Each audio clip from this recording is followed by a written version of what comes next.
They left the Mafia, boss to die, on the train tracks until a black virgin rushed to save him. A ruthless king of the streets is handcuffed to the rails.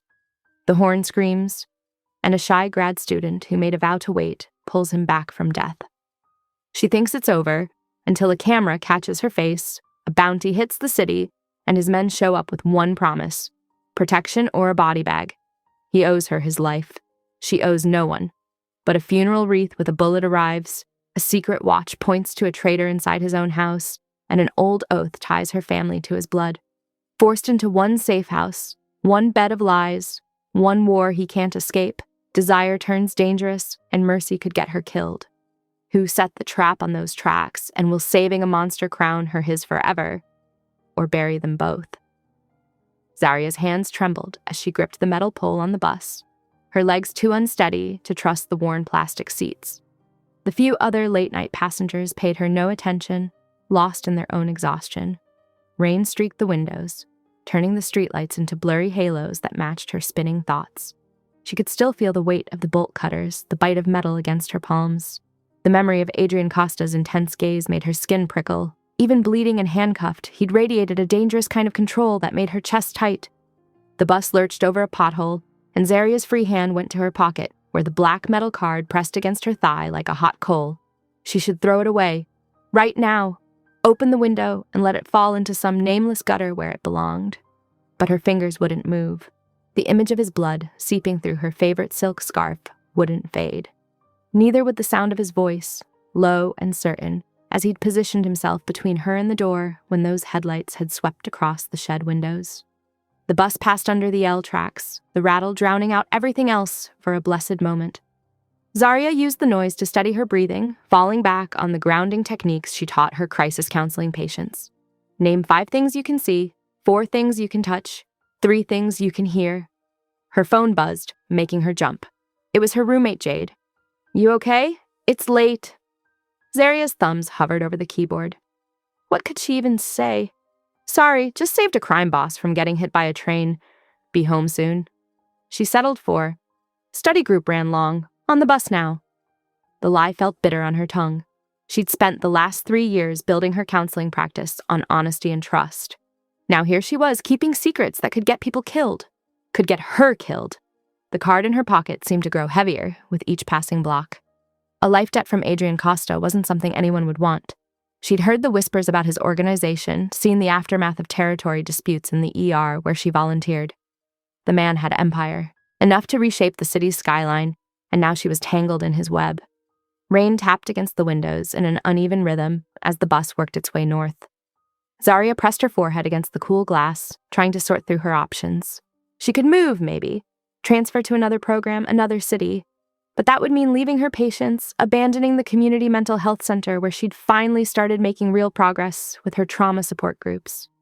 The memory of those handcuffs biting into Adrian's wrists flashed through her mind. Someone had tried to kill him tonight. Someone with enough power to get close to him, to subdue him. And now those same people might have seen her face. Her phone buzzed again. This time, it was an alert from her calendar app. Saturday morning, crisis counseling rotation, 8 a.m. Zaria almost laughed. In less than 8 hours, she was supposed to walk into that hospital and teach others how to handle trauma when she could barely handle her own racing thoughts. The irony wasn't lost on her. The bus turned onto her street and Zaria pulled the cord with numb fingers. As she stepped down onto the wet sidewalk, she forced herself to take one steady breath after another. The card was still in her pocket. The choice still lay ahead of her. Her apartment building loomed ahead, its familiar brick facade offering no answers. The security light above the entrance flickered, casting jumping shadows across the rain-slicked steps. Zaria dug her keys from her bag, the metal warm from being clutched in her sweaty palm. Each step up to her 3rd-floor walk-up felt like climbing a mountain. Her wet shoes squeaked against the linoleum, the sound echoing in the empty stairwell. The scent of someone's late-night cooking, garlic and onions, drifted down the hallway, so normal it made her throat tight. She'd done the right thing. She knew that. Leaving anyone to die wasn't an option, not for her. Her mother had raised her better than that, had taught her that every life had value, even when the world said otherwise. But her mother had also taught her to be smart, to recognize danger before it recognized you. The black card seemed to burn through her pocket now. One number, one call that could change everything, or end it. Adrian Costa's words echoed in her ears. However you name it. Such a simple phrase for such a complicated promise. Zaria reached her apartment door, key poised in the lock. Behind it, she could hear Jade's favorite true crime podcast playing softly. Another bitter irony. Here she was, living her own episode, complete with a mob boss and a late-night rescue. The lock turned with its familiar click, a sound that had always meant safety before. Now it just reminded her that locks hadn't kept Adrian Costa contained, that safety was an illusion she could no longer afford to believe in. Dawn crept through Zaria's blinds, painting thin stripes across her restless face. Her phone buzzed for the 10th time, each alert more insistent than the last. She'd barely slept, the events from the rail yard playing on repeat behind her closed eyes. Grabbing her phone, she froze. There on her screen was a grainy security camera image of herself, bolt cutters in hand, dragging Adrian Costa from certain death. The local news anchor's voice drifted from her phone. This unknown Good Samaritan's actions have sparked intense speculation. Zaria's stomach churned. She forced herself through her morning routine, shower, dress, protein bar, while notifications continued to flood her phone. She had to maintain normalcy? Her Saturday hospital shift wouldn't wait. The L train swayed as she scrolled through social media, each post making her hands shake worse. Her photo was everywhere, grainy but recognizable. Worse were the comments below. 50K to anyone who can ID her. Rival families want answers. Costa's guardian angel better watch her back. At the hospital, Zaria tied on her volunteer badge with trembling fingers.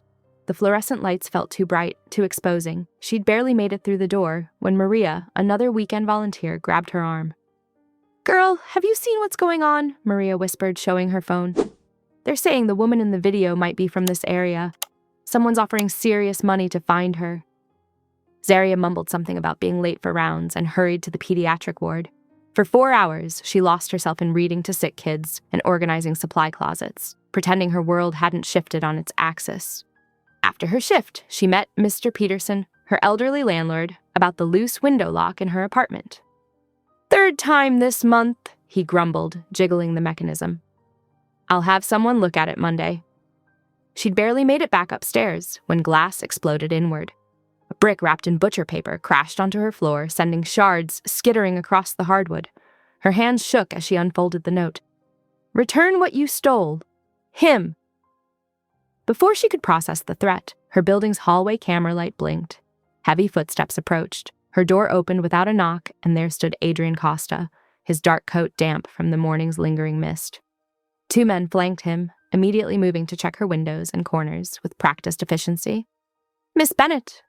Adrian's voice was soft but left no room for argument. "Please, sit." She sank onto her couch, watching as one man photographed the brick while the other drew her curtains.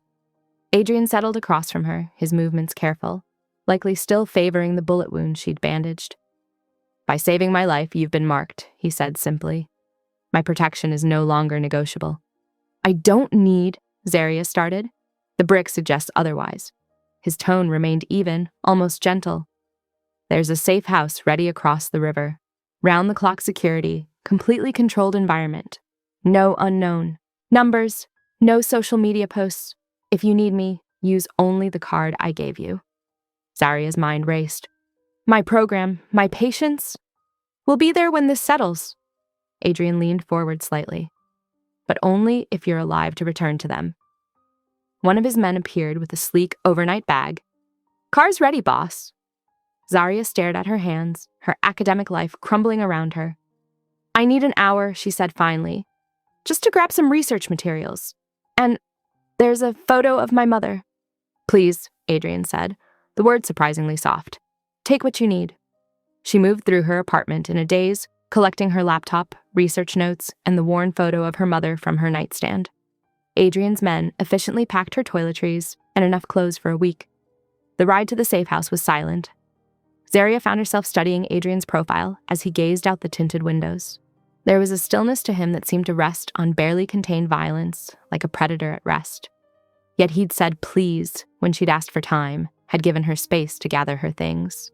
The safe house turned out to be a modern apartment in a secure building, all clean lines and muted colors. Adrian showed her the security features himself. Reinforced doors, bulletproof windows, panic buttons in every room. Once alone, Zaria called her program advisor, Dr. Martinez, delivering a carefully rehearsed story about a family emergency requiring immediate leave. The lie came easier this time, survival instinct overriding guilt. Later, curled on the guest bed with its expensive sheets, Zaria told herself she would leave in the morning. Find a way out, disappear somewhere new. The security monitor on the bedside table hummed softly, its screen showing various camera angles of the building's exterior. A van appeared on one feed, circling the block once before vanishing into the night. The sight planted a cold seed of dread in Zaria's chest, making the quiet room feel suddenly vast and exposed. The Sunday sunrise crept through bulletproof glass as Zaria woke to rich coffee aromas drifting from the kitchen. Her new reality materialized in precise shifts. 2 guards trading posts at 600, a housekeeper in a soft gray sweater organizing breakfast items, and Adrian Costa seated at the granite island, reviewing papers while a medic unwound his bandages. The wound's healing clean, the medic murmured, applying fresh gauze. Keep it dry another day. Adrian nodded without looking up from his briefing. His presence commanded the space even in silence, dressed in a black button-down with sleeves rolled to expose forearms marked with old scars. Miss Bennett. He acknowledged her entrance without raising his eyes. Coffee's fresh. We need to discuss parameters.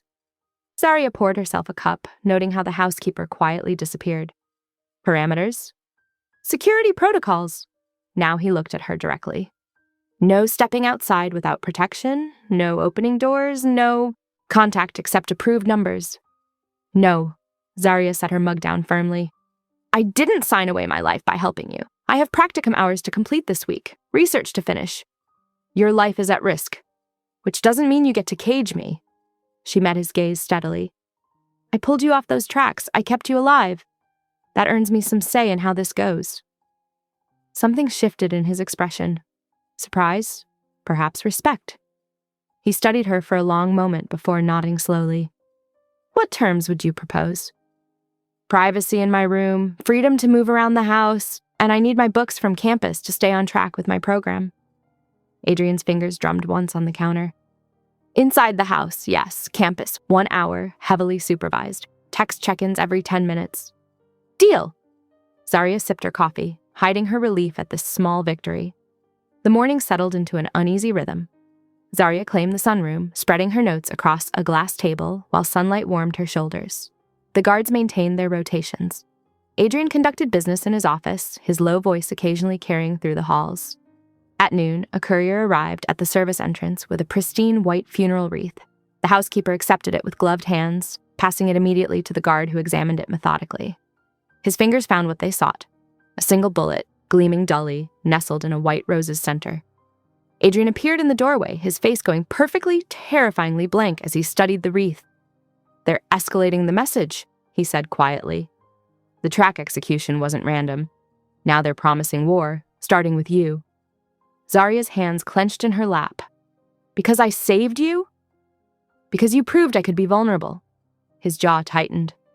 And they think you're my weakness now. The campus trip that afternoon proceeded with military precision. 2 SUVs, 4 guards, precise timing. But across from the library, a black sedan idled with 2 shadowy figures watching. Zaria felt ice slide down her spine, but forced herself to move normally, even pulling up her rideshare app and loudly giving her old apartment address to throw off any observers before slipping back into Adrian's waiting vehicle. Evening found them in the living room, occupying opposite ends like opposing magnetic poles. The television played silently, casting blue shadows across their faces. The guards changed shifts. The housekeeper set out dinner, neither touched. Why do they all obey you? Zaria finally asked, breaking the heavy silence. The guards, the staff, everyone, they move like satellites around you. Adrian didn't answer immediately, his profile sharp against the darkened windows. Fear is a currency, he said finally, voice soft but heavy. One I learned to trade in young. One I've hated owning until... He turned to look at her, something raw in his expression. Until someone looks at me like you do, and I remember I still have a soul worth saving. The vulnerability in his words hung between them for 3 heartbeats before floodlights outside blazed to full daylight. An alarm bell clapped twice, sharp and urgent. Movement on the East Drive, the front guard shouted. The house transformed instantly. Guards materialized with weapons drawn. Adrian moved to cover Zarya's position, and the housekeeper efficiently killed all interior lights. In seconds, the peaceful evening had become a fortress under siege, with Zarya's heartbeat keeping time with the tactical boots racing past her door. The peaceful night shattered in an explosion of sound and fury. Metal screamed against metal as 3 black SUVs rammed through the east gate, headlights blazing. The first crack of gunfire peppered the safe house walls. Adrian moved like a shadow, tackling Zarya behind the kitchen island as bullets punched through windows. Glass rained around them in glittering shards. "Stay down," he ordered, voice steel cold. He yanked open a drawer, placing a matte black pistol within her reach. "If I don't make it back, use this." Zarya's protest died on her lips as he melted into the darkness, moving with lethal grace toward the gunfire. Her hands trembled, but her mind snapped into the calm focus she knew from hospital emergencies. A wet cough drew her attention. One of the guards lay crumpled by the pantry, crimson spreading across his tactical vest. Keeping low, she army-crawled to him, dragging him behind the heavy pantry door. "I need you to count backward from 100, she commanded, already tearing a dishcloth into strips. The wooden spoon from the counter became an improvised tourniquet handle. "Keep counting, don't stop!" 100, 99. The guard's voice was weak but steady. 2 sharp cracks echoed from the corridor, followed by heavy thuds. Adrian's efficiency left no room for doubt about the intruder's fate. He appeared in the doorway, checking angles with his weapon, face carved from marble. "Pantry tunnel," he said tersely. "Now." A muffled sob stopped them both. A teenage boy huddled behind storage shelves, eyes wide with terror. Zarya recognized him as Jay, one of the runners who restocked supplies. Adrian's demeanor shifted subtly. He crouched beside the boy, voice dropping to a gentle rumble. "Breathe with me, Jay. Count of 4, in, out." While the boy's breathing steadied, Adrian's hand moved smoothly, tucking a thick envelope into Jay's jacket. "Your mother's rent. Go home the back way." The moment passed. Adrian was instantly back in command mode as smoke grenades hissed under the front door, filling the air with acrid clouds. He lifted a concealed hatch in the pantry floor, revealing a narrow service tunnel. Zarya's knees scraped against concrete as they descended. Adrian's arm supported her, strong and steady, as they navigated the dim passage. Behind them, muffled explosions rattled dust from the ceiling. The tunnel opened into a private garage, stocked with unremarkable vehicles. Adrian chose a gray SUV that screamed, "Suburban soccer mom," rather than "fleeing crime boss." They merged into late-night traffic, heading north along the river, just another car among dozens. 30 minutes of tense silence passed. Adrian drove with mechanical precision, taking random turns to shake any tail. Finally, they pulled up to a weathered, red brick building, an old parish church with boards over its lower windows. "Shell Charity owns it," Adrian explained, leading her through a side door. "We'll stay here 24 hours, long enough to smoke out whoever greenlit that hit." The back office was Spartan but secure. Adrian methodically laid out emergency blankets, checking doors and windows before kneeling to examine Zarya's scraped knees. "I'm sorry," he said softly, cleaning the wounds with surprising gentleness. "That exit wasn't kind to you." "I've had worse from falling off my bike," Zarya attempted humor, but her voice shook slightly. Adrian's hands paused in their work. "You handled yourself well back there. The guard you helped, he'll live because of you." "Hospital training," she shrugged, but warmth bloomed in her chest at his praise. "Rest now," he said, finishing with her knees. "I need to make calls, find out who betrayed us." Zarya settled onto a creaking cot, pulling a blanket around her shoulders. Outside, a street lamp cast colored light through the old stained glass windows, painting the ceiling in fractured jewel tones.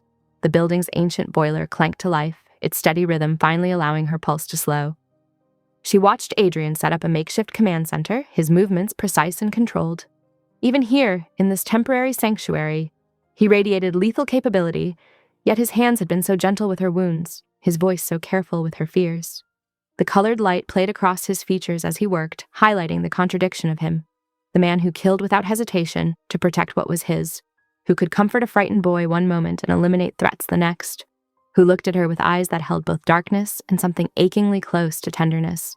The night's violence had changed something between them. She had seen him in full power, deadly and efficient, but she had also seen him pause to ensure a teenager could breathe, to make sure a mother could pay her rent. The complexity of him was dizzying. From her cot, Zarya traced the patterns of colored light across the ceiling, listening to Adrian's quiet voice as he made calls. gathering intelligence, weaving a web of protection around them both. Despite everything, she felt oddly safe in this strange shelter, watched over by a man who dealt in death but treated her life as something precious. The parish settled into an uneasy quiet by Monday morning. Sunlight filtered through dusty windows, casting long shadows across worn floorboards that creaked with history and secrets. The front apartment belonged to Father Matthews's nephew, a night shift worker whose schedule meant the building stayed still during daylight hours, the silence broken only by the occasional distant siren or pigeon landing on the windowsill.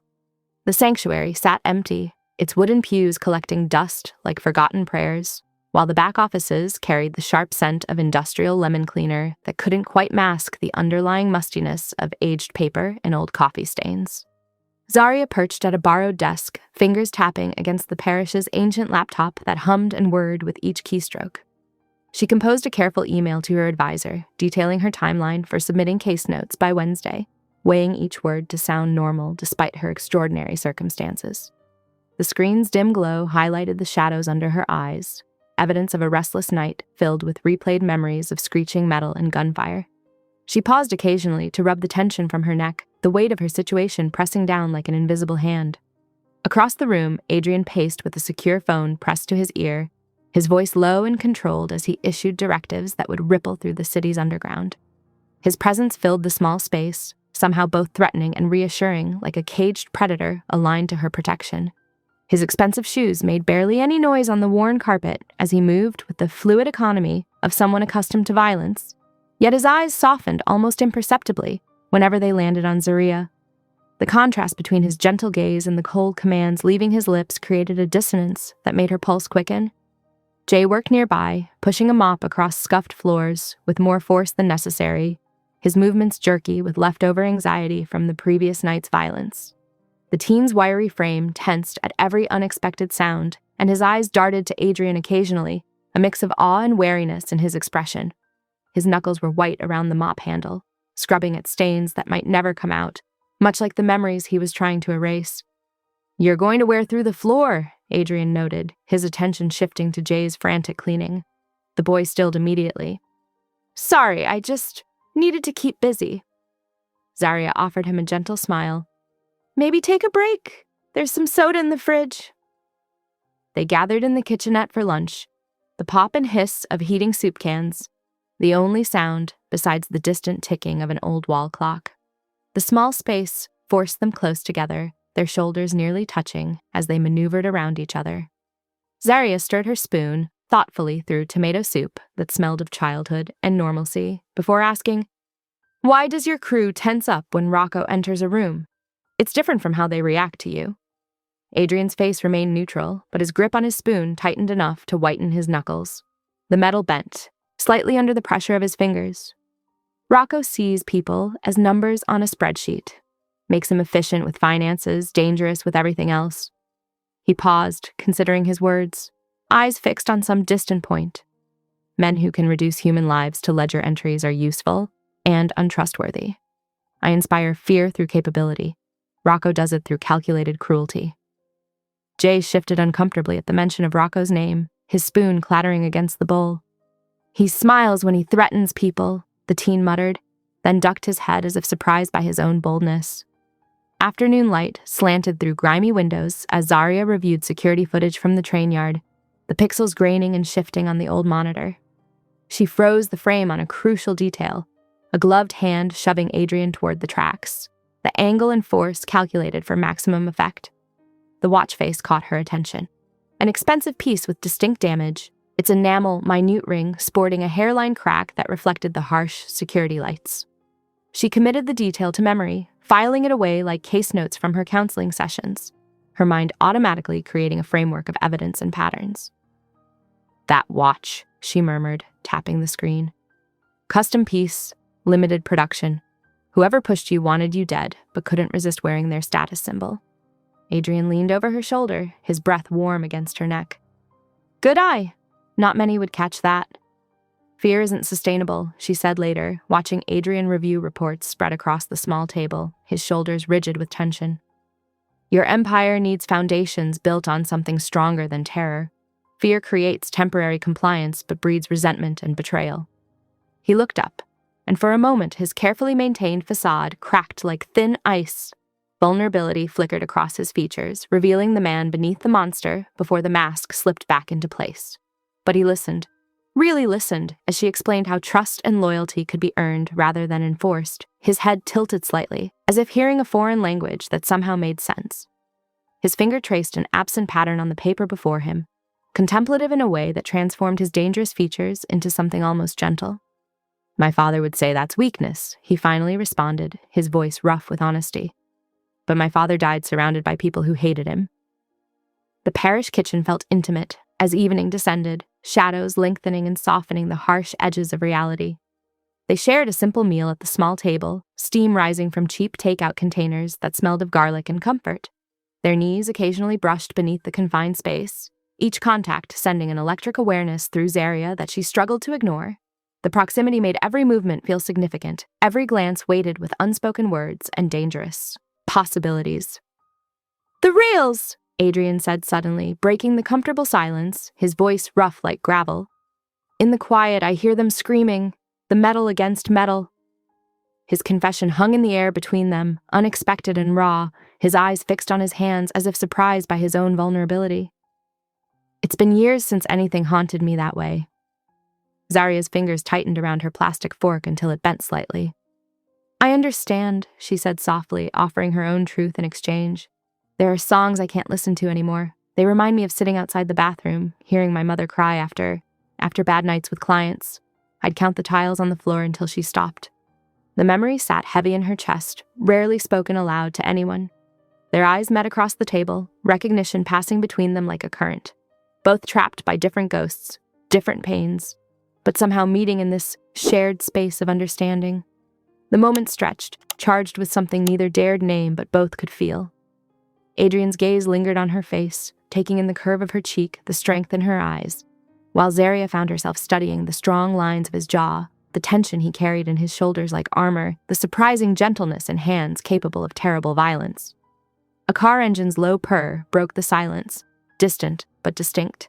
Adrian was instantly alert, moving to the window with fluid grace that spoke of battle-earned reflexes. The transition from man to predator happened in seconds, his body coiling with potential energy as he peered through the blinds. He watched the vehicle idle for 2 long minutes before pulling away, its taillights disappearing into the gathering dark like retreating embers. His fingers moved efficiently over the tablet, displaying rear alley camera feeds, checking for any signs of surveillance or threat, his expression closed and calculating once more. "Probably nothing," he said, but his body remained tense. "But we'll increase patrols around the perimeter tonight." Zaria reached for the kitchenette light switch, plunging the room into shadows broken only by streetlight filtering through thin curtains. In the darkness, she could feel Adrian's presence like a physical thing, protective, dangerous, and increasingly familiar. The shadows sculpted his features into something mythic, highlighting the dangerous beauty that she was finding harder to ignore with each passing hour. The building creaked around them, its old bones settling with pops and groans. Jay's mop bucket sat abandoned in the corner, tomorrow's chores waiting like promises of normality. The laptop's charging light blinked steadily in the darkness, her half-finished case notes saved but incomplete, a reminder of the life she was fighting to return to. Everything felt suspended in this strange pocket of time. A crime boss and a counseling student sharing space in an abandoned parish, both haunted by their own demons, both fighting to survive the coming storm, both pretending not to feel the current running between them. "We should get some rest," Adrian said, his voice softer in the darkness, yet somehow filling the space between them. "Tomorrow we track down the owner of that watch." The lemon cleaner's scent had faded, replaced by the musty warmth of the ancient heating system that clicked and sighed like a tired guardian. Outside, Chicago continued its endless urban rhythm, cars honking, distant music thumping, lives continuing in their separate orbits. But inside these walls, time moved differently. Every shared glance, every careful movement, every quiet confession shaped something new between them. Something neither was ready to acknowledge, but neither could deny, fragile as spun glass, and potentially just as dangerous. Father Matthew's nephew's heavy boots echoed briefly from the front apartment as he prepared for his night shift, keys jangling against his hip, a reminder of the normal world continuing beyond their temporary sanctuary. But in the back offices, Adrian and Zaria remained caught in their own orbit. surrounded by security monitors, case files, takeout containers, and the weight of unspoken words that hung in the air like smoke, waiting for a spark to ignite them. Dawn crept over Chicago, painting the river in steel grays as seagulls wheeled and cried against the sharp morning wind. In the parish's back office, Zaria sat cross-legged on her cot, pen moving steadily across journal pages. Writing helped order her thoughts, made the surreal feel manageable. 20 feet away, Adrian's low voice carried through the thin walls as he spoke in careful code with his lieutenants. When the calls ended, he found her in the kitchenette. His presence filled the small space, but he kept a deliberate distance. "I need you to understand something," he said, voice steady. "I will never touch you without your complete consent. Not ever." Zaria's hands stilled on her journal. The vow she'd made at 19 had shaped her adult life, and now the words spilled out. "My mother. She had a series of relationships where love became chains, where desire turned into control." She met his eyes. "The vow isn't about fear of intimacy. It's a promise to myself that I'll never let anyone use sex as power over me." Adrian absorbed this, nodding slowly. The morning light caught the angles of his face, softening them. The conversation shifted naturally into smaller moments. Zaria showed him how to work the ancient percolator, explaining the trick to getting the temperature right. "Too hot and it burns, too cool and it's weak. There's an art to it." His hands moved carefully over the chrome surface. "My father," he began, then paused. "There was one afternoon when he wasn't cruel. He taught me this chess opening." Adrian set up the battered parish chess set, demonstrating the careful sequence of moves. Said it was about patience, about seeing 3 steps ahead. They played unhurried, pieces clicking against the board. Each move felt weighted with meaning beyond the game. Sunlight crept across the floor as morning deepened, marking time in golden rectangles. At noon, Adrian prepared to leave for a crucial meeting with his inner circle. "The warehouse by the river," he explained, checking his weapon. 2 hours, maximum. "Be careful," Zaria said, surprising herself with how much she meant it. While he was gone, she and Jay tackled the drafty window in the study. The teenager proved surprisingly handy with duct tape and cardboard, though his hands shook slightly when car engines passed outside. "My mom works nights," Jay said as they sealed edges. "Always worried about her getting home safe." "You're a good son," Zaria told him, and his shoulders straightened a little. Every 10 minutes, she texted Adrian as promised. 12:10. Window repair underway. All quiet. 12:20. Jay's a better handyman than both of us. 12:30. No movement outside. Parish cat wants in. His replies came back like clockwork, terse but reassuring. 12:11. Acknowledged. 12:21. Good kid. 12:31. Keep doors locked. Late afternoon brought Adrian back, his face tight with new intelligence. The track execution used internal codes. Only 3 people had access. He paced the small office. "One of them is Rocco." "The watch," Zaria said carefully. "The one on the security footage, with the cracked enamel ring. It's distinctive." Adrian's jaw clenched. "Circumstantial," he said, but conflict flickered across his features. They ate Chinese takeout at the parish desk, sharing containers in the pool of light from a single lamp. The proximity felt electric, charged with everything unsaid. Adrian's hand brushed hers, reaching for the lo mein, and the air between them thickened. He leaned closer, she tilted her face up, and then fireworks exploded outside, sharp cracks echoing off buildings. They both jumped, then laughed as they realized it was just celebration. The city's team had won an unexpected victory. For one precious minute, they were just 2 people sharing food and surprise, nothing more complicated than that. The normalcy felt like cool water in a desert, sweet and fleeting. As night settled, the parish creaked and sighed around them. The ancient radiators clacked their steady rhythm, a metallic lullaby. Zaria curled on her cot, exhaustion finally winning over hypervigilance. Adrian took his position near the back door, gun within easy reach on the table. His watch would last until dawn, but his thoughts kept returning to Zaria. Her strength, her principles, the way she'd saved him without hesitation. Her name ran through his mind like a prayer, like a promise. The city hummed beyond the parish walls. Boats pushed through the dark river, cars whispered past, and somewhere distant, celebration continued. Inside their temporary sanctuary, time moved like honey, sweet and slow. Jay's repaired window held against the wind, and the coffee percolator waited for morning, ready to mark another day of the strange new normal they'd found themselves sharing. The parish cat scratched occasionally at the door, a reminder of the ordinary world that continued despite their extraordinary circumstances. Zarya's journal lay open on the desk, half filled with the day's processing. The chess pieces stood frozen mid-game, waiting for tomorrow's moves in the patient rhythm they'd established. Every creak and shadow drew Adrian's attention, but his awareness always circled back to Zarya's sleeping form, to the trust she placed in him despite everything. He held that trust like something precious and fragile, determined to prove worthy of it. The scent of sandalwood incense curled through the parish halls, a gentle awakening compared to the past day's adrenaline. Zarya blinked at the gray dawn light filtering through the stained glass, orienting herself to this temporary sanctuary. The meditation class downstairs had become a morning ritual for the nephew, and today the peaceful drone of chanting drew her from her cot. She padded down the worn wooden stairs, seeking that pocket of stillness. The sanctuary held a different kind of quiet in the morning, contemplative rather than abandoned. Through the cracked door, she glimpsed cross-legged figures, breathing in unison, their faces softened by dancing candlelight. Adrian's low voice carried from the stairwell, tense despite his measured tone. Friday, the riverfront warehouse. A pause. Yes, I understand the terms. The call ended with a sharp click. When he returned, his shoulders carried fresh weight. They're calling it a peace talk, he said, jaw tight. But peace talks don't happen in abandoned warehouses. A trap? Most likely, keep me visible while someone else moves pieces.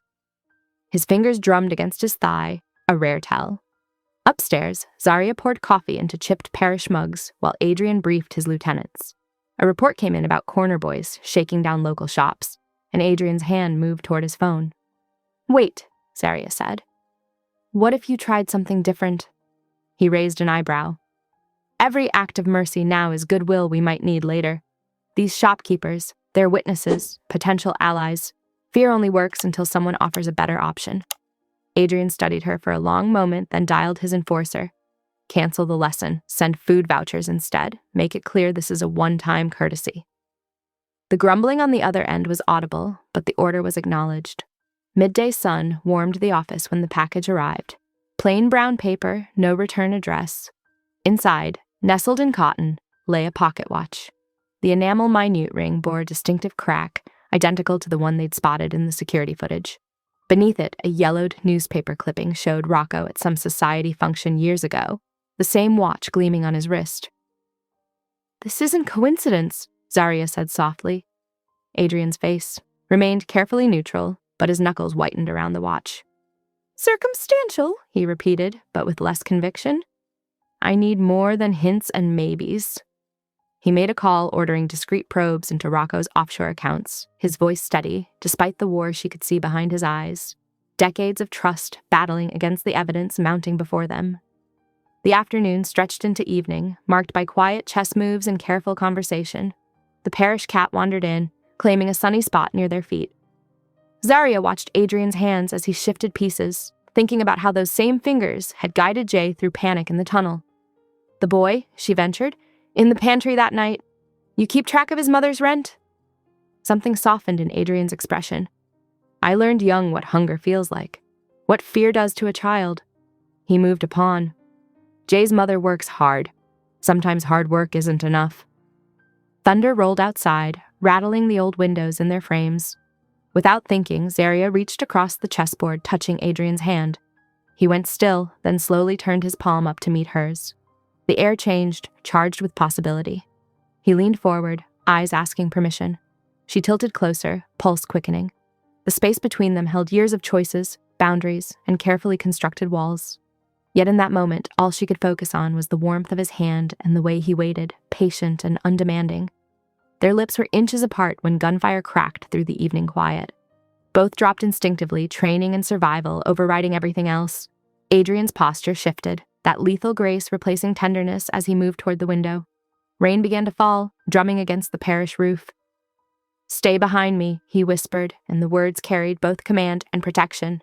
He moved through the darkening parish like a shadow, somehow managing to be both the man who tracked Jay's rent payments and the one who could clear a room in seconds. Zarya followed, keeping close to the wall, and found herself studying the fluid way he checked corners and sightlines. The dangerous grace she had first seen that night by the tracks had become something else. Still lethal, still controlled, but now wrapped in layers of complexity she was only beginning to understand. The rain intensified, sheets of water distorting the view through the windows. Thunder crashed again, closer this time, and lightning threw harsh shadows across the parish walls. In that strobing light, Adrian looked both more and less human, a protector and predator in equal measure. The contradiction should have frightened her. Instead, she felt that familiar pull, the growing need to understand all his edges and angles. They moved in sync through the parish's warren of rooms, an unconscious dance of trust and shared purpose. Every crack of thunder made the old building groan, but Adrian's presence remained steady and sure. His gun never wavered, yet when he glanced back to check her position, his eyes held that impossible gentleness that made her breath catch. Water trickled down the stained glass, creating shifting patterns on the floor. The incense from morning had faded, replaced by the sharp scent of rain and ozone. Somewhere in the parish, the cat yowled at the storm, a mundane counterpoint to their tense advance. The gunfire faded as quickly as it had started, leaving only echoes of thunder and the hiss of rain. Adrian moved to the window, shoulders tight, then gradually relaxed as he tracked the source. Drive-by, 1 block over. Rival territory dispute. His voice held certainty, but the tension didn't fully leave his frame. He holstered his weapon with practiced care, though his eyes still scanned the darkness beyond the parish walls. Zaria released a breath she hadn't realized she was holding. The adrenaline made her fingers tingle, and she noticed Adrian flexing his hands in a similar way. Their almost kiss hung in the air between them, interrupted but not forgotten. He turned to her, decision crystallizing in his expression. I'm done waiting. Dawn meeting with the inner circle. Time to face Rocco directly. The rest of the night passed in careful preparation. Adrian made calls, positioning his most trusted men, while Zaria tried to focus on organizing her practicum materials. The parish cat settled between them, unbothered by their restlessness. Thursday morning arrived with weak sunlight filtering through the stained glass. Adrian checked his weapon one final time, his movements precise and controlled. 4 hours, he said, adjusting his cuffs. I'll update you by noon. He assigned Jay and 2 experienced guards to stay with her, then hesitated at the door. The worry in his eyes contradicted his confident stance. After he left, Zaria channeled her nervous energy into work. She finished her case note packet, crafting an email to her supervisor that explained her sudden off-campus move as a safety precaution without revealing the full truth. The careful language satisfied the academic requirements while maintaining their cover. At the warehouse, Adrian sat across from Rocco in the sterile conference room. Sunlight glinted off the polished table between them as he asked pointed questions about the authorization codes used the night of the track incident. Rocco's responses came smooth as oil. I was handling a custom situation that night. Inspector Chen can verify. He gestured as he spoke, and his left sleeve rode up just enough. The watch on his wrist, that distinctive piece, was missing a link in exactly the spot Zaria had noticed in the footage. Back at the parish, Zaria searched through storage closets for basic medical supplies, knowing they should be prepared for any scenario. In a back corner, partially hidden behind old hymnals, she found a dusty banker's box labeled Charity Clinic Records. Curious, she carried it to the kitchenette. The box contained yellowed ledgers and donation records, documenting years of under-the-table medical care. As she flipped through the pages, a familiar name stopped her heart. Her mother's signature, clear and professional, on a procedure note for Adrian's father from 10 years ago. Below the clinical details, a handwritten note caught her eye. Protection promised to firstborn of nurse if ever in danger, sworn on the ledger.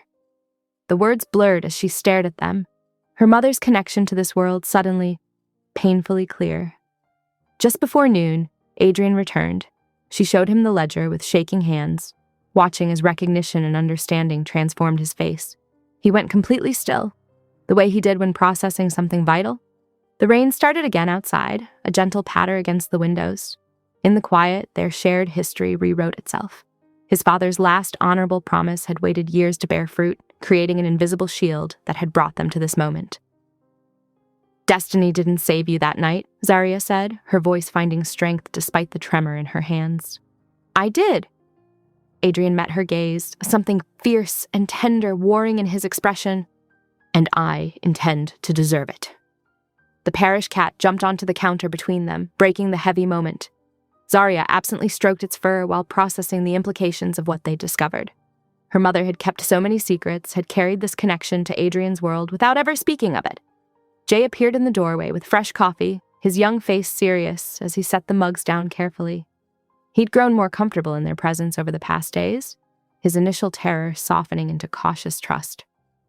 "The perimeter check is clear," he reported, showing how he'd been paying attention to security protocols. Adrian nodded approval, and the boy's posture straightened slightly. Zarya studied the ledger again, tracing her mother's familiar handwriting. The pages held more than medical records.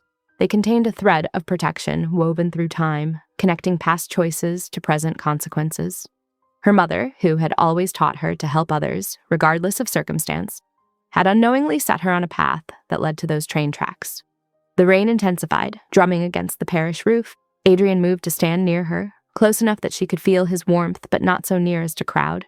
His respect for her boundaries remained constant, even as the air between them charged with unspoken possibilities. The weight of their connected histories settled around them like a cloak, not a burden, but a foundation. Whatever came next would be built on more than chance or circumstance. It would rise from honor kept, promises remembered, and choices made in the space between danger and grace. Thursday afternoon, light filtered through the parish windows as Zarya and Adrian carefully copied the clinic ledger page. Her hands were, steady now, methodical as she worked. The original went into a freezer bag, sealed against time and damp. "This needs to be protected," Adrian said, lifting a loose floorboard beneath the parish desk. The space underneath was dry, untouched for years. He placed the bag inside and replaced the board with precision. At his desk, Adrian made a secured call to his tech specialist, speaking in clipped phrases about monitoring Rocco's offshore accounts. "Track any movement over 50,000. Flag unusual patterns. And Marcus, this stays between us." Zarya sat cross-legged in the worn office chair, her counseling textbook open on her lap. "From what I've studied about coercive control, betrayers follow specific patterns. They isolate their target from support systems, plant false evidence, create doubt." Adrian turned to her, attention sharp. "How would you counter that?" "Keep critical communications face-to-face when possible," she said, tapping her pen against the page. "Include unique identifiers in different versions of sensitive information. That way you can trace leaks to their source, and strategic mercy can win over those waiting to choose sides." He nodded slowly, absorbing her words. "Tomorrow at the summit, I'll play my part. Let Rocco think his position is secure while we gather proof." The afternoon mellowed into evening, shadows lengthening across the parish floor. In the kitchenette, Zarya assembled grilled cheese sandwiches while Adrian heated tomato soup on a hot plate. The domestic simplicity of it felt surreal against their circumstances. "What music do you listen to?" she asked, flipping a sandwich. "When you need to think." His smile was faint but genuine. "Classical, usually, though train sounds..." He trailed off, jaw tightening. "They get under my skin now. Take me right back to that night." "I understand," she said softly. "There are torch songs, old jazz ballads my mother played when she was hurting. I can't hear them without remembering her crying in the bathroom, trying to hide it from me." They ate at the small table, knees almost touching in the cramped space. The soup was warm, the sandwiches perfectly crispy. Neither mentioned the growing tension between them, the way their gazes held longer with each passing hour. Adrian set his spoon down carefully. "Zarya!" His voice was low, controlled. "May I kiss you?" The direct question, the explicit asking of consent, made her heart stutter. She nodded once, a small but definite movement. He cupped her face with impossible gentleness, as if she might shatter. The kiss was soft, reverent, claiming without demanding, passionate without overwhelming. His thumb stroked her cheek as he pulled back, checking her expression. "Okay," he whispered. "Yes!" she breathed, steadying herself against the current of feeling.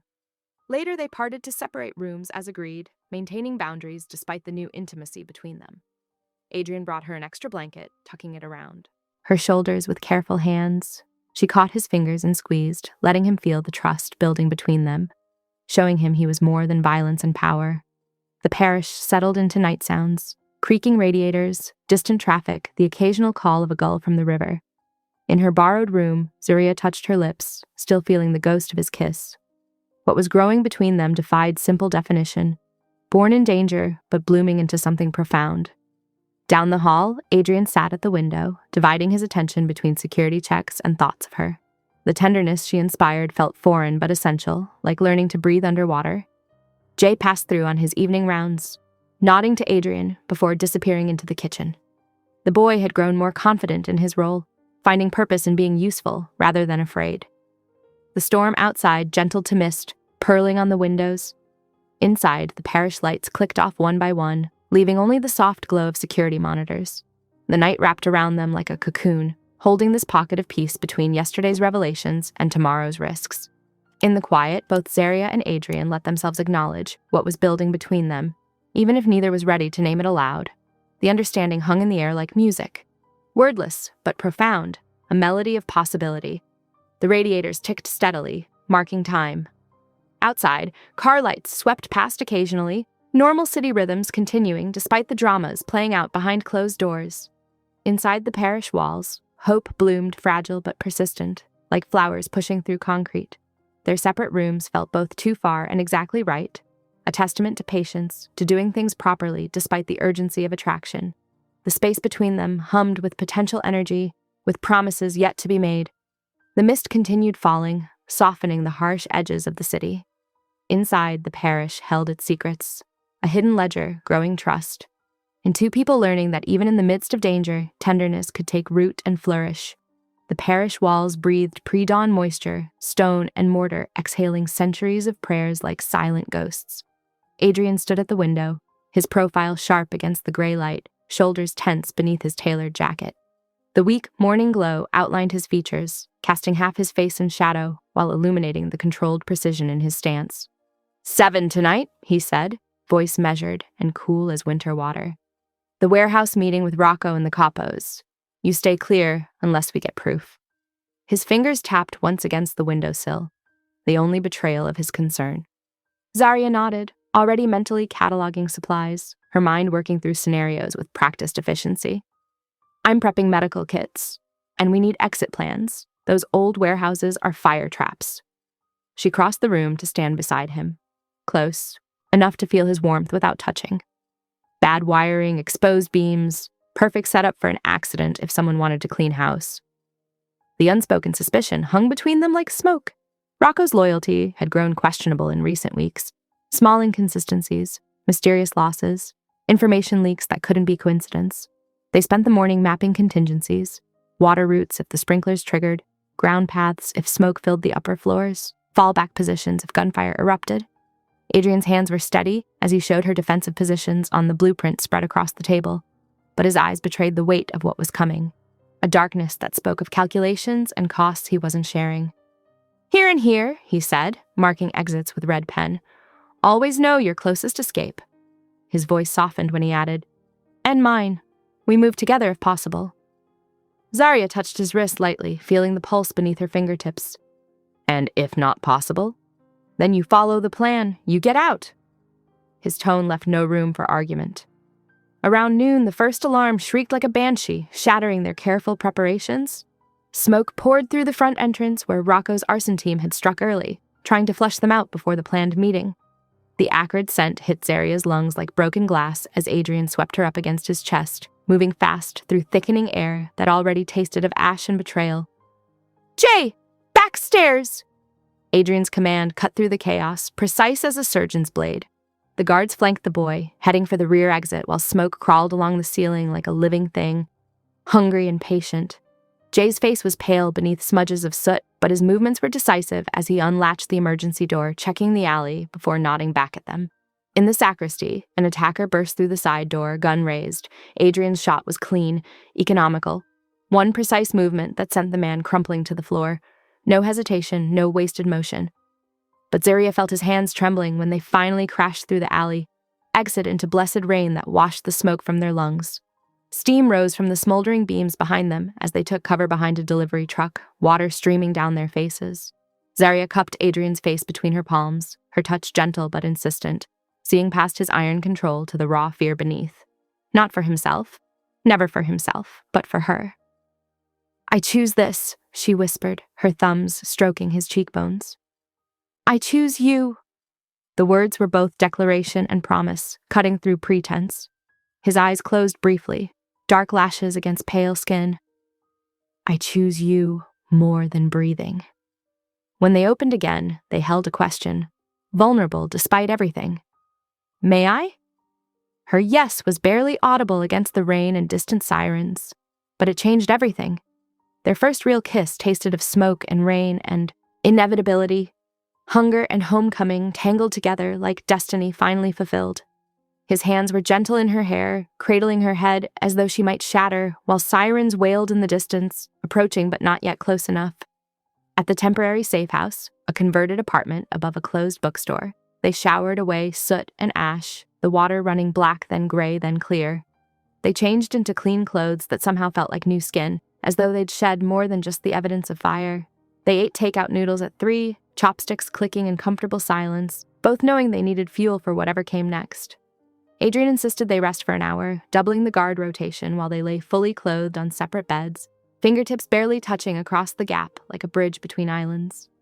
Dusk bled purple over the river as Adrian dressed for war, dark wool suit that absorbed light rather than reflecting it. Shoulder holster settled against his ribs with familiar weight, the steel at his back a last resort he hoped not to need. He lifted Zarya's hand with reverence and pressed a kiss to her palm, letting his lips linger for one heartbeat before duty called him away. "Keep the channel open," he murmured, his breath warm against her skin. "If Rocco reveals himself tonight, we need every word recorded." After he left, the room felt colder despite the summer evening. Zarya checked the wire equipment for the third time, methodical in her movements. The receiver was clear, backup batteries charged and tested. She slipped a second recorder into her boot, remembering Adrian's words about redundancy. "Fate isn't enough," she murmured to the empty room, adjusting her earpiece with careful fingers. "We need proof. Proof that would protect Adrian from accusations, from rivals, from the authorities who would gladly see him fall." The room hummed with electronics and possibility. Multiple screens showed different angles of the warehouse district, each view a potential lifeline or warning. Zarya settled into the command chair, surrounded by technology that felt both inadequate and essential, tools that might save him, but couldn't replace her presence at his side. Jay appeared with coffee and a sandwich she hadn't asked for, setting both on the desk beside her with quiet concern in his eyes. "You need to eat," he said, echoing her own words from days ago when she'd found him hollow-cheeked and jittery. She managed to smile, grateful for his steady presence despite his youth. "Thanks, Jay. Are you doing okay after earlier?" She noticed the bandage on his forearm. He shrugged, trying for nonchalance. "Just a scrape from the fire escape. Better than breathing smoke." His eyes darted to the screens. "He'll be okay, you know. Boss always comes through." The guards maintained their positions, professional and alert, faces impassive but bodies tense. One checked his watch, then the window, then his watch again. Time moved. Like molasses, each minute stretching into the next with agonizing slowness. Zarya touched the channel switch, testing the connection one final time. Static crackled, then cleared. A clean line to whatever came next. Her fingers found the recorder in her boot, confirming its presence like a talisman, solid and real against her ankle. The warehouse district sprawled below, a maze of shadows and steel. Amber security lights created pools of sickly illumination between vast stretches of darkness. Somewhere in that labyrinth, Adrian was walking into danger with his usual precise grace, armed with suspicion and preparation. Zarya forced herself to breathe slowly, remembering their morning practice sessions. "Check your exits," she whispered, echoing his earlier instruction. "Know your ground." The words were a touchstone, grounding her in procedure rather than fear. Adrian wouldn't panic, so neither would she. The safe house settled into watchful quiet. Guards rotated positions with whispered confirmations, their footsteps barely audible, on the carpeted floor. Surveillance feeds flickered with normal evening activity, dock workers heading home with slumped shoulders, delivery trucks making final runs before nightfall. Zarya's phone showed 6:45 p.m., 15 minutes until the meeting. She adjusted her headset, double-checked the recording levels, and straightened her spine until it aligned perfectly with the chair back. The waiting was its own kind of battle, but she was ready. Steady hands, clear mind, resolute heart. Through the window, the river caught the last light, water turning to liquid metal that flowed relentlessly toward the sea. A perfect mirror for the steel in her spine, the determination that had grown from that first night at the train tracks to this moment of clarity and purpose. The secure channel hummed with potential.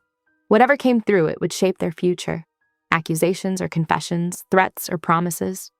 But Zarya had stopped believing in fate the moment she'd chosen to act, to stand beside Adrian rather than run from what he was. Proof would protect him better than destiny ever could, and she would be its keeper.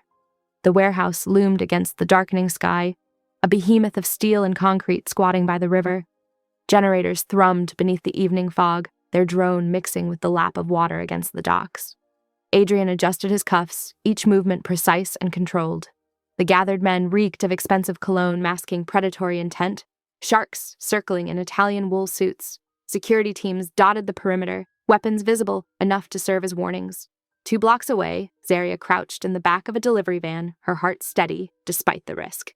The trusted guard, Marcus, eased them through the checkpoint using forged papers Adrian would hate knowing she'd arranged. 5 minutes until I need pickup, she whispered. Marcus nodded, face grim but committed. Inside the main floor, Adrian stood, at the center of a loose circle, power radiating from his stillness. Rocco approached with the fluid grace of a corporate shark, flanked by 2 capos whose hands never strayed far from their jackets. Simple terms, Rocco said, voice carrying across polished concrete. You publicly cede the South Corridor, we stop the bleeding, literal and financial. Zaria slipped through a service door using the shadows of stacked pallets for cover. The wire equipment felt heavy in her jacket pocket, its presence both comfort and danger. Adrian's response was measured. Counter-proposal, redistribution along these lines. He produced a folder, and Zaria recognized the territory map that had only circulated to 3 people last week. The leak confirmed. Her fingers trembled slightly as she clipped the wire to an exposed conduit, the connection clean and invisible. She retrieved her phone, sent a single dot to Adrian's secure line. The warehouse speakers crackled suddenly, and Zaria's blood froze as her own voice filled the space. Doctored, twisted, but recognizable. The audio painted her as an informant, claiming she'd traded the parish location for protection. The atmosphere shifted instantly. Guns appeared in hands, faces hardened, and Adrian's expression went blank in that dangerous way she'd learned to read. Get her out, he commanded 2 of his men, voice flat. She's just a charity worker, wrong place, wrong time, no part of this. The guards approached, professional but firm. Zaria allowed herself to be guided toward the corridor, mind racing. The audio quality, she'd heard that particular digital signature before, in the test files their hacker had shown her. Her phone was clean. The tracker had come from inside Adrian's own house. Fingers steady now, she typed the agreed phrase to their hacker. Mirror the Judas. Somewhere in the city, servers would be dumping Rocco's voice manipulation practices to a secure drive. Instead of leaving, she circled back through maintenance access, climbing metal stairs to the catwalk. Below, the men continued their deadly dance of words and implications. Rocco paced like a lecturer. The South Side bleeds money. You're too soft since that girl. The bleeding stops when betrayal ends, Adrian cut in, voice carrying steel. From her vantage point, Zaria could see the whole tableau. Adrian's coiled readiness, Rocco's false concern, the shifting loyalties of the men around them. She activated the wire's recording function, catching every word and rustle. The capos shifted positions, unconsciously choosing sides. 2 moved closer to Adrian, responding to old trust. 3 drifted toward Rocco, smelling change in the wind. Your father understood a necessary violence, Rocco pressed. You've lost that edge. I understand precision, Adrian replied. The difference between a surgeon and a butcher. Zaria tracked movement in the shadows, more of Rocco's men filtering in through side doors. The air grew thick with tension and unspoken threats. Below, Adrian maintained his position at the center of the floor, turning slowly to keep everyone in view. His shoulders held that familiar line of controlled power that made Zaria's breath catch. Rocco produced a document with theatrical flourish. Sign the transfer. End this cleanly. Interesting choice of words, Adrian said softly. Clean. The wire hummed, catching every nuance. Zaria touched her earpiece, confirming the quality of the feed. Each word recorded could be another nail in Rocco's coffin. More men entered, the room growing crowded with armed tension. Zaria counted weapons, exits, angles of fire, all the things Adrian had drilled into her during their days at the parish. Your father would be disappointed, Rocco tried again. My father died disappointed, Adrian answered. I learned to live with that. The catwalk gave Zaria a perfect view of the power dynamics, shifting like tectonic plates below. She could read the room's temperature in the way hands twitched toward weapons, how feet adjusted for better shooting stances. Through her earpiece, she heard the subtle differences in audio quality that proved manipulation. Every word Rocco spoke now was potential evidence, and the wire caught it all. The warehouse air grew heavier, charged with the potential for violence. Metal walkways creaked as men took positions. Breath fogged in the cooling air as the sun set completely outside. Adrian stood unwavering in the center of it all, danger and grace personified.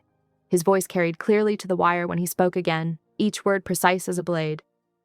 "Let's discuss what really happened that night at the tracks." Zarya emerged from the shadows into the warehouse floor, hands raised shoulder high. The harsh fluorescent lights cast multiple shadows behind her as she stepped forward deliberately, keeping her movements slow and non-threatening. "I'd like to speak," she said, voice clear and steady, as someone trained to recognize patterns. Laughter rippled through the room, harsh and dismissive.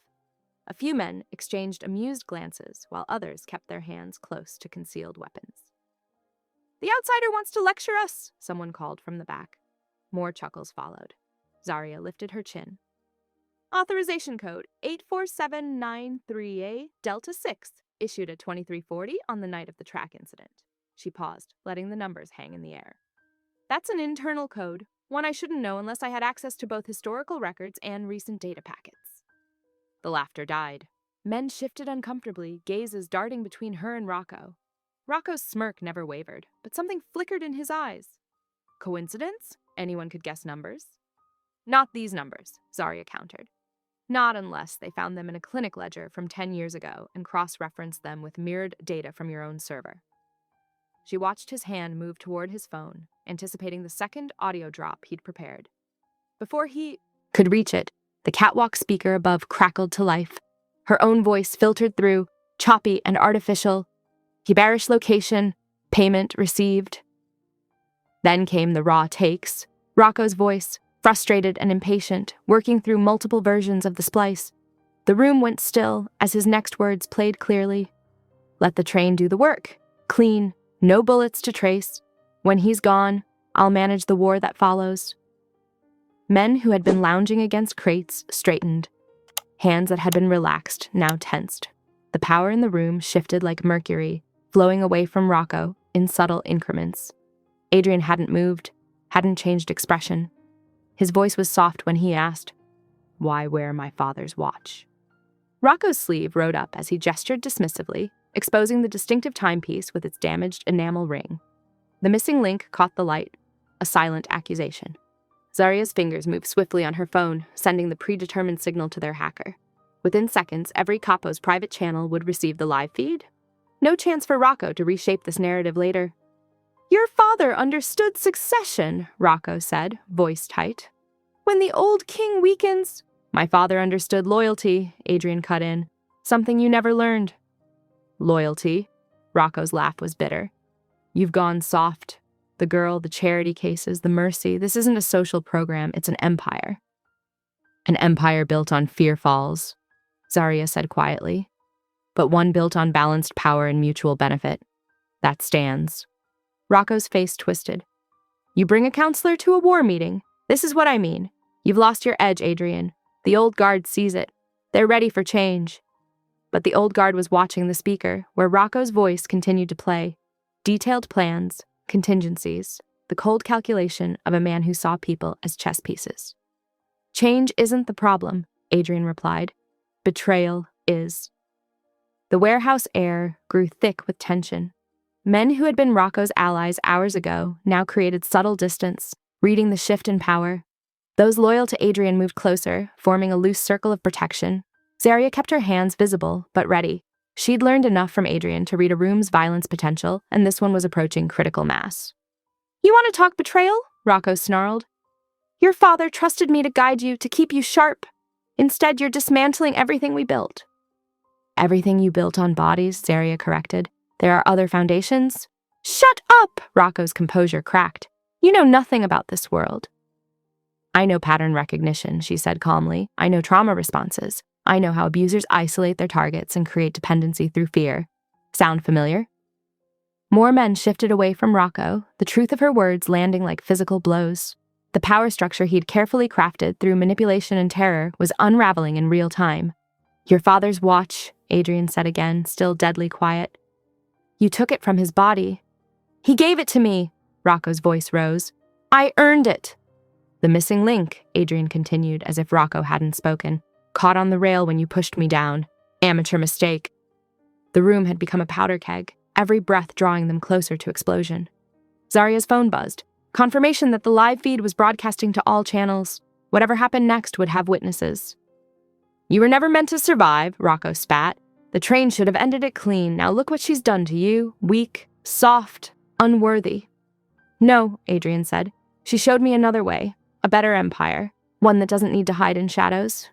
Rocco's hand darted toward his jacket. Adrian moved like lightning, all his contained power unleashing at once. The warehouse exploded into chaos as midnight approached, their long dance of loyalty and betrayal reaching its inevitable collision. The warehouse erupted into chaos. Gunfire crackled across metal beams, the sound reverberating off concrete walls like angry hornets. Muzzle flashes lit the dim space in violent strobe bursts, casting wild shadows that danced between stacks of shipping containers. Zarya ducked behind a steel crate as bullets pinged off its surface. Her heart hammered, but her hands remained steady. Hospital rotations had taught her to function under pressure. Through the mayhem, she spotted Adrian moving with lethal grace, shoving aside a fallen man to reach her position. Here! She pulled a spare magazine from her boot and tossed it his way. He caught it one-handed, eyes never leaving the battle around them. Across the warehouse floor, Rocco bolted toward a back office. Zarya recognized his destination. She'd noticed the humming laptop earlier, likely running an automated purge of incriminating data. Without hesitation, she sprinted along the catwalk overhead, muscles burning as she pushed herself faster. Finding a maintenance ladder, she slid down in one fluid motion that would leave her palms raw tomorrow. If there was a tomorrow, her timing was perfect. Just as Rocco disappeared into the office, Zarya kicked the doorstop loose. The heavy metal door swung shut behind him with a decisive click. Adrian reached the office seconds later, shouldering through the door with controlled violence. The confined space amplified the sound of Rocco's first shot. Adrian jerked as the bullet carved a path across his shoulder, but he didn't slow. Zarya moved to follow him in when she saw Rocco's second shot coming. Time seemed to stretch like taffy as Adrian stepped into its path, his body blocking her completely. The impact drove him back a step, blood blooming high on his chest. No! She dropped to her knees beside him, training taking over. Her hands found the wound, applying firm pressure while her mind cataloged vital signs. Breathe with me. In for 4 counts, out for 6. Stay focused. Her voice carried through the warehouse as she shouted to the gathered men. The broadcast is still live. Every shot fired now goes straight to your boss's phones. Think carefully about whose confession you want on record. The immediate gunfire stuttered to a halt as her words sank in. In the office, Rocco's composure cracked entirely. You don't understand the numbers, he ranted, pacing like a caged animal. The old ways are dying. I needed to force evolution. Weak kings make dead empires. Adrian's hand found the breaker box Zarya had noted during their earlier surveillance. With one sharp movement, he killed the main power. Emergency generators kicked in, bathing the office in sickly yellow light that transformed Rocco's face into a horror mask of desperation. Tell them, Adrian commanded, his voice steady despite the blood seeping through Zarya's fingers. Every detail, the tracks, the train, your perfect plan. Guns trained on him from the doorway, Rocco began to talk. The words spilled out in a desperate rush, how he'd arranged the track ambush, calculated the train's timing, planned to blame rival families for Adrian's gruesome death. He described the voice splicing, the manufactured evidence against Zarya, the offshore accounts ready to fund a war only he could manage. Sirens pierced the night, growing louder. Someone in the neighborhood had finally called in the gunfight. Adrian signaled his men with sharp hand gestures. Extract the critical hardware, sanitize the obvious evidence, prepare for a strategic withdrawal. Zarya focused on Adrian's wound, her movements precise, as she applied a field dressing from her emergency kit. The bullet had passed through muscle without hitting anything vital. He'd need proper medical attention, but he wasn't in immediate danger. Hold still, she murmured as she secured the bandage. This will keep until the medic gets here. 2 lieutenants grabbed Rocco, zip-tying his wrists with professional efficiency. His former allies, the men he'd tried to manipulate into supporting his coup, watched with cold eyes as he was hustled toward the door. Adrian's hand found Zarya's cheek, his touch impossibly gentle for someone who'd just survived a firefight. His eyes held hers with an intensity that made the chaos around them fade away. You're mine, he said, voice rough with pain and something deeper. I will not leave you to this world. The words settled into her bones like truth, like gravity. like the inevitable pull between them that had started that rainy night by the tracks. She covered his hand with hers, feeling the strength in his fingers, the slight tremor of adrenaline fade. Around them, the warehouse transformed into a model of efficient cleanup. Men moved with purpose, removing evidence, securing exits, establishing alibis. The sirens grew closer, then began to fade as patrol cars followed false leads planted by Adrian's street team. Through it all, Zaria kept one hand pressed to Adrian's wound, monitoring his breathing, watching his face for signs of shock. He remained focused, issuing quiet commands between measured breaths, but his free hand stayed anchored to her waist, keeping her close, keeping her safe. As if even now, bleeding and victorious, his first instinct was to protect her. Dawn crept across Chicago's skyline, painting the river pewter. In a secure office overlooking the water, Adrian signed documents with precise strokes while Zaria reviewed each one, her counselor's eye catching predatory clauses that needed revision. "This loan scheme," she said, tapping a folder, "it's designed to trap people in cycles of debt." Adrian nodded, already reaching for his phone. "Close it, convert the existing loans to zero interest," he paused, then added, "and refund last quarter's payments." The next 48 hours moved like clockwork. 8 a.m. Saturday. 3 capos signed witnessed statements confirming Rocco's confession. 10 a.m., forensics teams finished scrubbing the warehouse, removing every trace of gunfire and struggle. Noon, the first round of asset seizures hit Rocco's accounts. 2 p.m., Adrian's tech team duplicated the confession files to multiple encrypted drives, storing them in separate secure locations. 4 p.m., the Shell Charities paperwork was pulled for conversion into a legitimate victim support fund. By Sunday evening, the transformation was taking shape.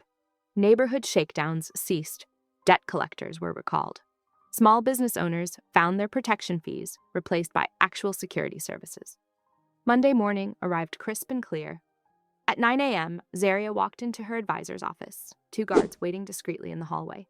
She laid out her practicum notes and spoke with careful honesty. "I was involved in a violent incident," she explained.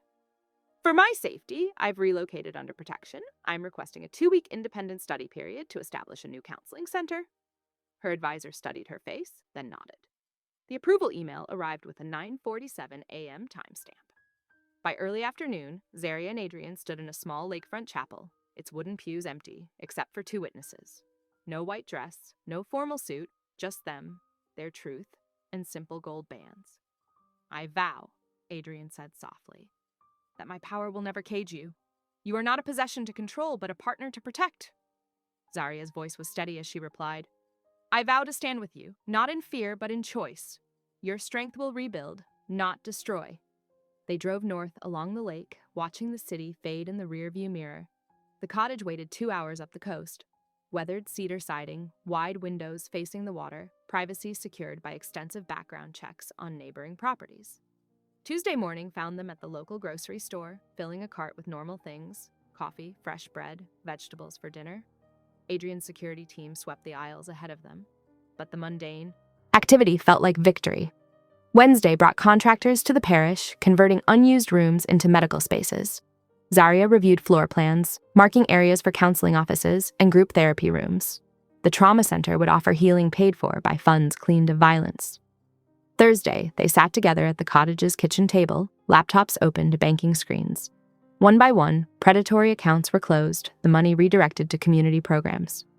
Adrian's finger hesitated over the final transfer. "This ends decades of control," he said quietly. Zaria squeezed his hand. "And begins decades of change." By Friday, the community oversight committees were taking shape. Adrian vetted each member personally: religious leaders, business owners, education advocates. Their names would never appear in his darker ledgers, their integrity essential to the reform.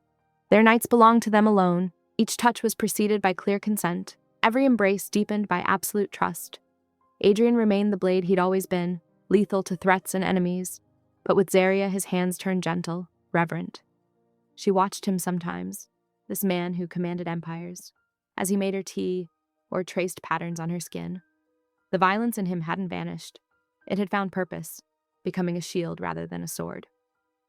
Saturday evening settled around them like a blanket as they sat on the cottage steps. The air smelled of lake water and approaching autumn. In the distance, A freight train rolled along coastal tracks, its horn a faint echo that no longer carried terror. Adrian lifted Zaria's wrist to his lips, kissing her pulse point. Forever means forever, he whispered against her skin. She turned to face him, one hand coming up to trace his jaw. Your darkness isn't excused by love, she said softly. But love has transformed what you choose to do with it. That's not fate, that's decision. The lake breeze stirred her hair, and Adrian tucked a strand behind her ear with the same hands that had ended Rocco's betrayal. Zaria leaned into his touch, understanding that his capacity for violence now served a different master. Not greed or power, but protection and change.